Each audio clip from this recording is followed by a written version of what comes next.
السلام علیکم ورحمۃ اللہ وبرکاتہ۔ میرے محترم بھائیوں بہنوں، بلکہ تمام امت مسلمہ سے میں اس وقت بات کرنے کی سعادت حاصل کر رہا ہوں۔ پچھلے دنوں نیوزی لینڈ میں جو حادثہ پیش آیا اور ایک جنونی وحشی انسان نے 2 مسجدوں میں 50 مسلمانوں کو شہید کر دیا، اس بارے میں تھوڑی سی گزارش کرنا چاہتا ہوں کہ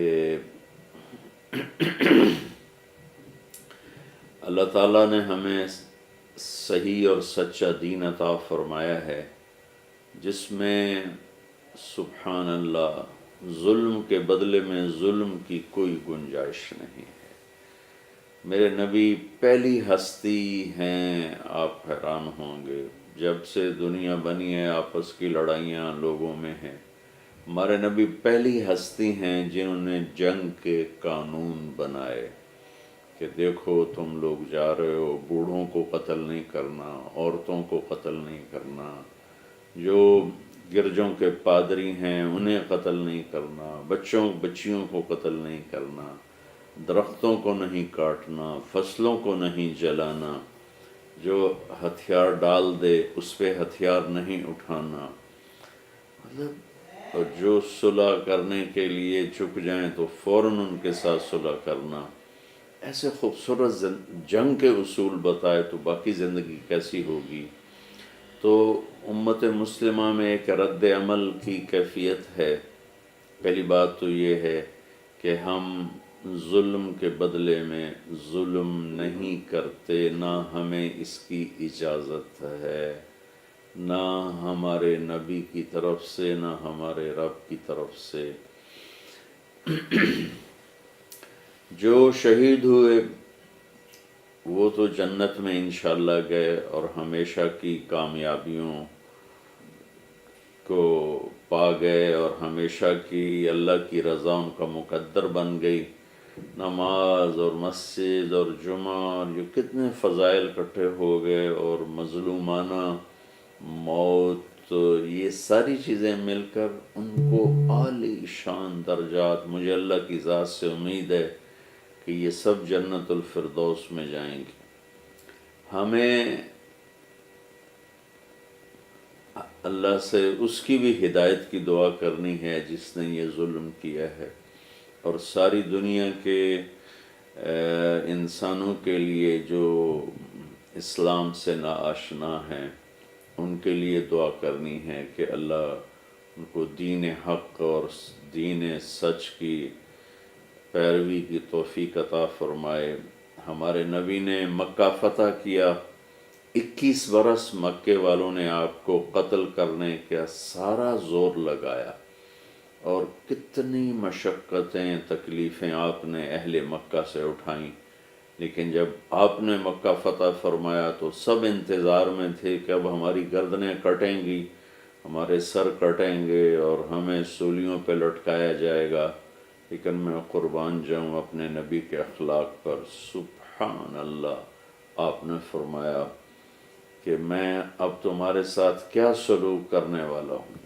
سب حرم شریف میں جمع تھے، تو سہیل بن عمر رضی اللہ تعالیٰ عنہ جو بعد میں کلمہ پڑھ گئے، اس وقت تو ابھی مسلمان نہیں ہوئے تھے، تو انہوں نے کہا اخن کریم ابن اخن کریم، آپ بڑے عالی اخلاق والے ہیں اور بڑے عالی اخلاق والے کے بیٹے ہیں، ہمیں آپ سے معافی کی ہی امید ہے۔ تو آپ نے فرمایا انی اقول لکم ما قال اخی یوسف لاخوته لا تثریب علیکم اليوم اذهبوا انتم الطلقاء۔ سبحان اللہ، آپ نے فرمایا کہ میں آج تمہیں وہی کہوں گا جو میرے بھائی یوسف علیہ السلام نے اپنے بھائیوں سے کہا 40 سال کی مشقت اٹھانے کے بعد کہ جاؤ تمہارے ذمے کوئی قصور نہیں، تمہارے ذمے کوئی جرم نہیں، جاؤ میں نے تمہیں معاف کیا۔ تو آپ نے فرمایا تم سب آزاد ہو، جاؤ میں نے تمہیں معاف کیا، تمہارے ذمے کو، لا تصریف کا مطلب ہوتا ہے کہ تمہارے ذمے کوئی جرم ہے ہی نہیں، لہذا جاؤ مزے کرو۔ تو 21 برس میں انہوں نے کتنے معجزات دیکھے، چاند کو 2 ٹکڑے ہوتے دیکھا، آپ کی انگلیوں سے پانی کو نکلتے دیکھا، کنویں میں آپ نے تھوک ڈالی اور پانی ابل کے اوپر آ گیا، اور کنکریاں آپ نے ہاتھ میں لیں اور ان سے سبحان اللہ کی آوازیں آنے لگیں، آپ نے ایک بکرے کی دستی پکائی، 40 آدمی کھا گئے، ایک بوٹی کم نہیں ہوئی۔ ایسے معجزات در معجزات مکے والوں نے دیکھے، لیکن کلمہ نہیں پڑھا۔ بدر میں فرشت جبریل کے گھوڑے کے ہنہنانے کی آواز سنی، لیکن کلمہ نہیں پڑھا۔ اور جس دن آپ نے فرمایا 8 ہجری میں جاؤ میں نے تمہیں معاف کیا، سارے مکے والے کلمہ پڑھ گئے۔ تو میری تمام امت مسلمہ سے بڑی عاجزانہ درخواست ہے کہ ہم ان سب کی ہدایت کی دعا کریں، اور کبھی بھی ایسی نادانی والی سوچ نہ سوچیں کہ ہم جذبات میں آ کر کسی چرچ پہ حملہ آور ہو جائیں۔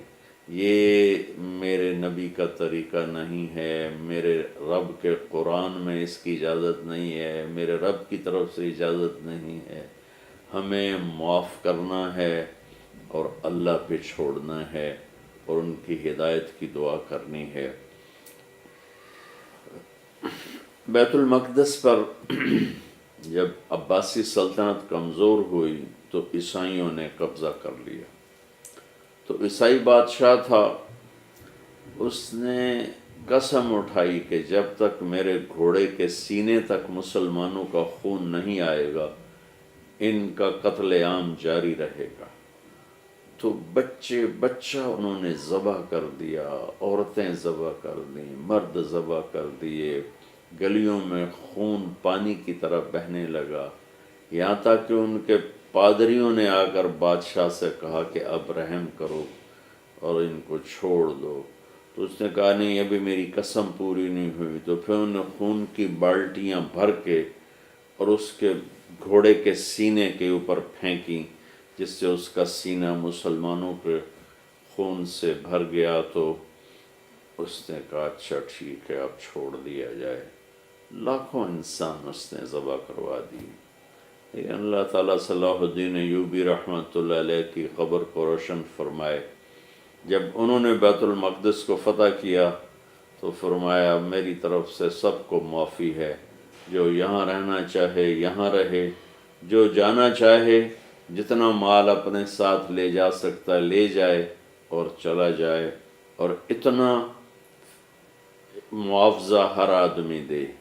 تو جو معاوضہ دے سکتے تھے وہ معاوضہ دے کے نکلتے رہے، جو جانا چاہتے تھے اور معاوضہ نہیں تھا تو میں قربان جاؤں صلاح الدین ایوبی رحمۃ اللہ علیہ نے اپنی جیب سے ان کا معاوضہ سرکاری خزانے میں جمع کرا کے اور ان کو بھی جانے کی اجازت دے دی۔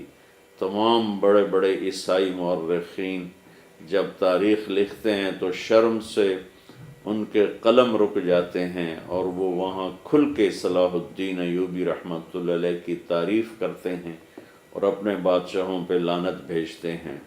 تو میرے بھائی بہنوں، میرے نوجوانوں، اللہ کے رسول کے واسطے ہم نے اپنے نبی والے اخلاق کو مضبوطی سے تھام کے رکھنا ہے۔ اصل فیصلے اللہ قیامت کے دن کرے گا، ظلم کے بدلے میں ظلم نہیں ہے۔ ہمیں اپنے محبوب کی سیرت کہ سب سے بڑی سنتوں میں سے ایک سنت ہے معاف کرنا، درگزر کرنا۔ السلام علیکم۔